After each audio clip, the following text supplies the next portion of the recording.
শিবের তৃতীয় চক্ষুর রহস্য কি? কতবার নিজের তৃতীয় নয়ন খুলেছেন মহাদেব?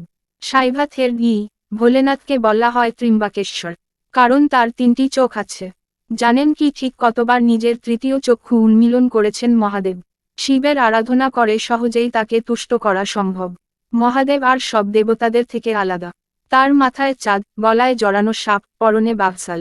আর মহাদেবের তিনটি চোখ আছে। তবে সব সময় মোটেও তৃতীয় নয়ন খোলেন না মহাদেব। শাস্ত্র অনুসারে মাত্র কয়েকবার নিজের তৃতীয় চক্ষু খুলেছিলেন মহাদেব। জেনে নিন কখন এবং কেন মহাদেব তৃতীয় চক্ষু খুলেছিলেন তিনি। একবার দেবরাজ ইন্দ্র ও দেবগুরু বৃহস্পতি কৈলাস পর্বতে গিয়েছিলেন দেবাদিদেব মহাদেবের সঙ্গে সাক্ষাৎ করতে। তখন তাদের ধৈর্যের পরীক্ষা নেওয়া শুরু করেন মহাদেব। এক সন্ন্যাসীর রূপ ধারণ করে তাদের পথ আটকে ধ্যান শুরু করেন মহাদেব। মহাদেবের কারণে আর এগোতে না পেরে সন্ন্যাসী রূপী মহাদেবকে সরে যেতে বলেন ইন্দ্র ও বৃহস্পতি। কিন্তু মহাদেব কোনো কথার উত্তর না দিয়ে নিজের ধ্যান জারি রাখেন। মহাদেবকে চিনতে না পেরে তার উদ্দেশ্যে নিজের বজ্র নিক্ষেপ করেন দেবরাজ ইন্দ্র। এই সামান্য কারণে দেবরাজকে বজ্র নিক্ষেপ করতে দেখে ক্ষিপ্ত হন মহাদেব। রাগের বশে খুলে যায় তার তৃতীয় নয়ন। সেই সময় কোনো রকমে তাকে শান্ত করে ইন্দ্রকে রক্ষা করেন দেবগুরু বৃহস্পতি। কিন্তু একবার তার তৃতীয় চক্ষু খুললে সেই শক্তি নিক্ষেপ না করে তা বন্ধ করা যায় না।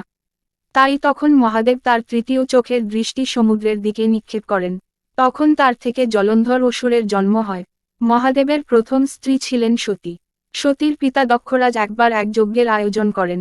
সেখানে সকল দেবদেবীদের তিনি আমন্ত্রণ জানালেও একমাত্র বাদ পড়লেন মহাদেব। বাবার দ্বারা নিজের স্বামীর এই অপমান সহ্য করতে না পেরে সতী যজ্ঞের আগুনে প্রাণ বিসর্জন করেন। স্ত্রীর মৃত্যুর কথা শুনে প্রচণ্ড ক্ষিপ্ত হয়ে যান মহাদেব। তিনি সতীর মৃতদেহ কাঁধে নিয়ে প্রচণ্ড তাণ্ডব নৃত্য শুরু করেন। এই তাণ্ডবের ফলে সৃষ্টি যায় যায় অবস্থা হয়। তখন বিষ্ণু সুদর্শন চক্র দিয়ে সতীর দেহ খণ্ড খণ্ড করে ফেলেন। সতীর দেহের বিভিন্ন টুকরো যেখানে যেখানে পড়ে, সেখানেই গড়ে ওঠে সতীপীঠ। এরপর মহাদেব ধ্যানমগ্ন হন। এরপর হিমালয়ের কন্যা পার্বতী মহাদেবের প্রণয়ে মুগ্ধ হন। কিন্তু মহাদেবের ধ্যান ভঙ্গ করতে ব্যর্থ হয়ে তিনি কামদেবের কাছে সাহায্য চান। কামদেব তীর ছুঁড়ে মহাদেবের ধ্যান মগ্ন করেন। ধ্যান ভগ্ন হতেই ক্রুদ্ধ মহাদেবের তৃতীয় চক্ষু খুলে যায়। সেই চোখের আগুনে ভস্ম হয়ে যান কামদেব।